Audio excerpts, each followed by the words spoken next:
Perkenalkan, nama saya Gali Ramadan dengan NIM 14129000004.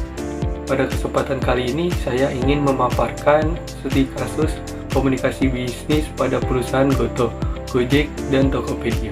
Di sini ada latar belakang GoTo, merupakan perusahaan hasil merger antara Gojek dan Tokopedia. Perusahaan ini bergerak di bidang transportasi online, e-commerce, serta layanan keuangan digital. Karena memiliki jutaan pengguna, mitra driver, merchant, investor, dan karyawan, komunikasi bisnis menjadi hal yang sangat penting. Setiap keputusan perusahaan harus dikomunikasikan dengan baik agar tidak menimbulkan kesalahpahaman maupun konflik di antara para pemangku kepentingan. Yang kedua, studi kasus di mana kasus yang akan saya bahas adalah ketika GoTo melakukan restrukturisasi perusahaan dengan melakukan pemutusan hubungan kerja atau pengurangan jumlah karyawan. Keputusan ini dilakukan sebagai langkah efisiensi akibat tekanan ekonomi global dan untuk menjaga keberlangsungan perusahaan. Keputusan ini dilakukan sebagai langkah efisiensi akibat tekanan ekonomi global dan untuk menjaga keberlangsungan perusahaan. Namun, informasi mengenai pemutusan hubungan kerja tersebut lebih dulu menyebar melalui media sosial sebelum penjelasan resmi dari perusahaan. Akibatnya, muncul berbagai komentar negatif dan banyak masyarakat yang salah memahami alasan di balik keputusan. Yang ketiga, permasalahan komunikasi bisnis. Dari kasus tersebut terdapat beberapa masalah komunikasi. Pertama, informasi kepada karyawan dianggap kurang cepat dan kurang jelas. Kedua, informasi justru lebih dahulu tersebar melalui media sosial dibandingkan pernyataan resmi perusahaan.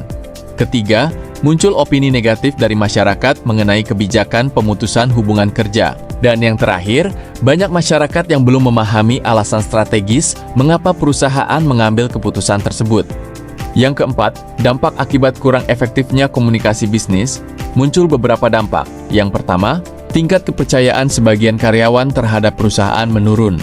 Kedua, citra perusahaan menjadi kurang baik di mata masyarakat. Ketiga, muncul banyak diskusi negatif di media sosial.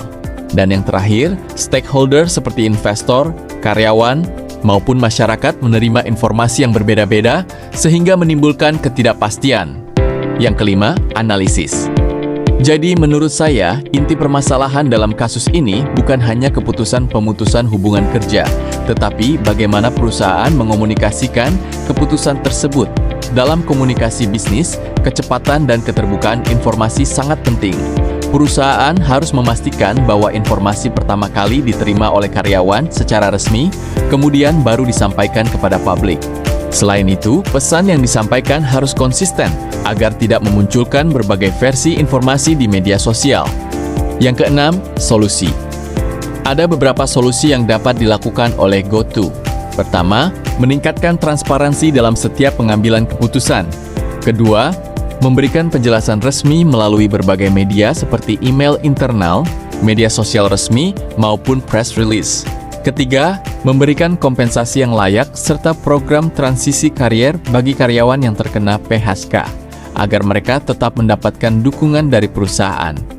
Dan yang terakhir yaitu kesimpulan. Dari studi kasus ini dapat disimpulkan bahwa komunikasi bisnis memiliki peran yang sangat penting, terutama ketika perusahaan menghadapi situasi krisis.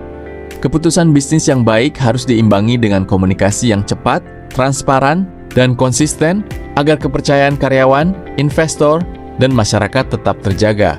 Terima kasih atas perhatian Bapak Ibu dosen dan teman-teman. Wassalamualaikum warahmatullahi wabarakatuh.